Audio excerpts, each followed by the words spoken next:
Hey everyone, I'm Almar of almarsguides.com, and in this video here, I'm going to be talking about a good base location I found in the zone of Sinkuun. Sinkuun. I think that's how it's pronounced. It might be Sinkuun or Sinkuun. I'm not sure. And there's no actual way to check it. Anyway, name aside, this is the map location for the base. You can see it's a little bit northeast of Tower of Goats. It's probably the most notable landmark, and it's right in, I would say, it kind of resembles a crater.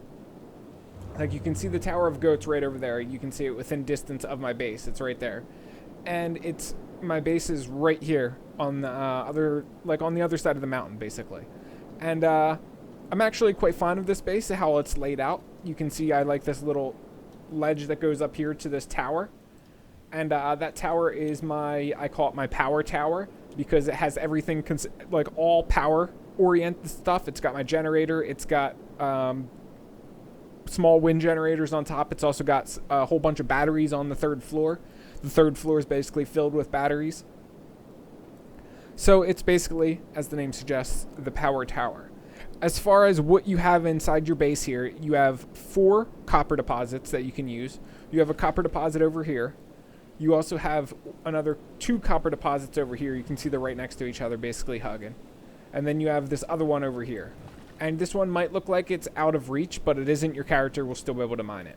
And then you have this single iron deposit here, which is kind of a bummer, because you need more than just 1 iron deposit in your... or rather, we're going to need more iron than this 1 iron deposit is willing to give us. Max 40% efficiency is the most we can get on it, which isn't good enough for all of the iron needs that we are going to have. If you want to do, you can probably with this 1 iron node handle a weaponsmithing / a armor smithing station. You might be able to even do both of them depending on what your production is like and how much you actually want to make. However, if you want to do robotics in this area, you're going to have to do ore drills like you see here. And you're going to have at least 2 of them in your base, I would recommend. And they would be your constant supply of iron. That's where you're going to get most of your iron from, is those ore drills instead of the actual deposit. You can see there's another copper deposit up here, but we can't really reach that. Actually, you honestly, maybe if this power tower wasn't there, you would be able to reach it, but I doubt it. And we really don't need that much copper anyway. The only thing we really need a lot of copper for is electrical components. So as far as enemies go in this base, you're going to be encountering cannibals. They will come here and attack you probably once a week, maybe twice a week if you get unlucky, but cannibals are really just fodder anyway. They wear basically no armor. They have very low stats, and their method of attack is basically to come at you with more numbers but weaker units. So you can just tear through the cannibals. This is the entrance to my base, you can see here. However, enemies can still get in from this back portion here, and they often do get in from this back portion here. So my base it's not as secure as it could be. If I wanted to make it more secure, I would build a wall across here and basically wrap it around here. But then enemies would still be able to get in over this little ledge here. So I would probably just build the wall out there. We would have multiple walls, and we would have to section it in a whole bunch of unique ways. It's up to you if you want to do that, but I personally don't find the enemies in this area to be deadly enough to warrant all of that. Pretty much what I do is I have this main wall, and then I have this 1 tower up front here with my 3 skeleton turret guards on top, and they basically just eliminate anybody who gets anywhere near my base. Unless they enter from over here, then I just destroy anybody who enters from over here anyway. Outlaw farmers and cannibals are like the only 2 enemies that are going to roam into your base, and neither of them are really anything to worry about, so I wouldn't worry about it. As far as farming goes at this location, let me show you. I'd recommend cactuses, but also, actually, let me show you the environment first before we hop into that. I'd recommend, you can see the environment here is 100% arid, 10% green, and we do have some pretty good water and fertility in this region. I'm not complaining about the amount of water and fertility that we have.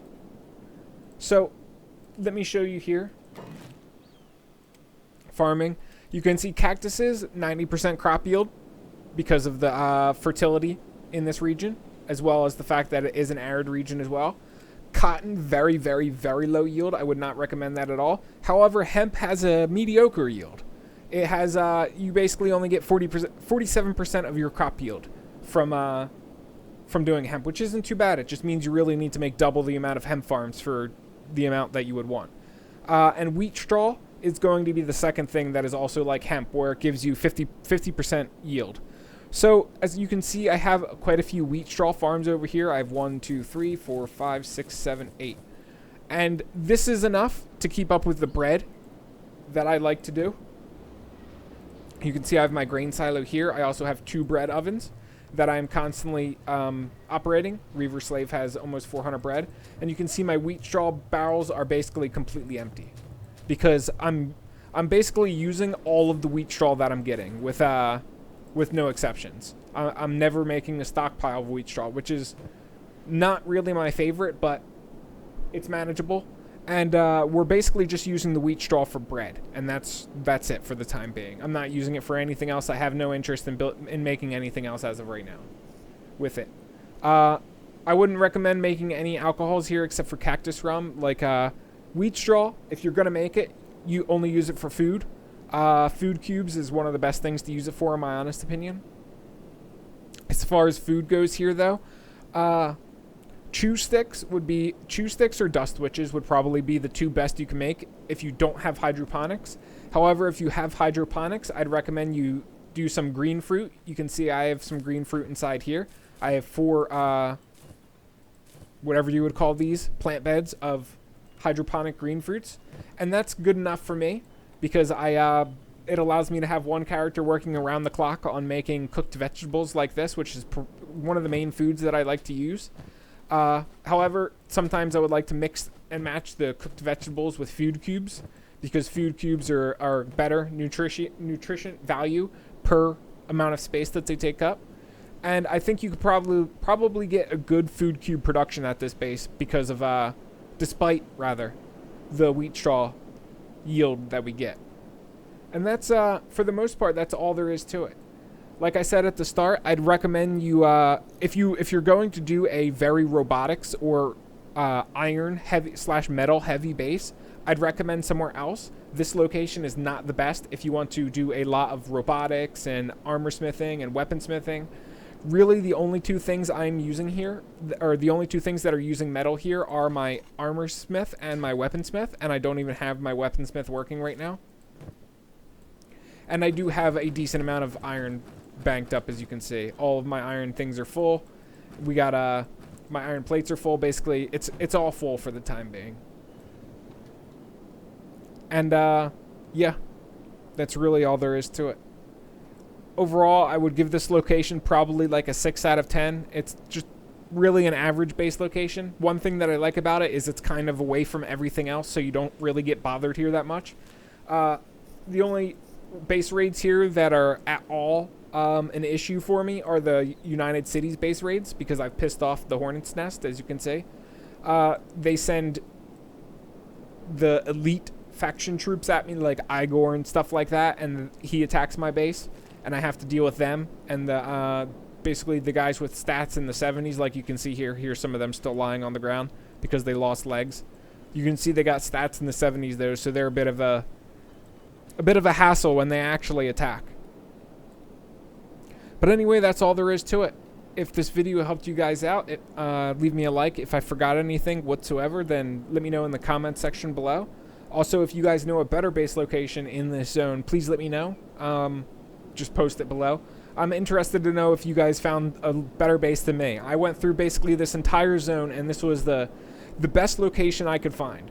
Usually when looking for base locations, I try to look for copper and iron that are close enough together, as well as in an area where it's good to build, and this is really all I could find, with copper and iron close enough together in an area that was good enough to build.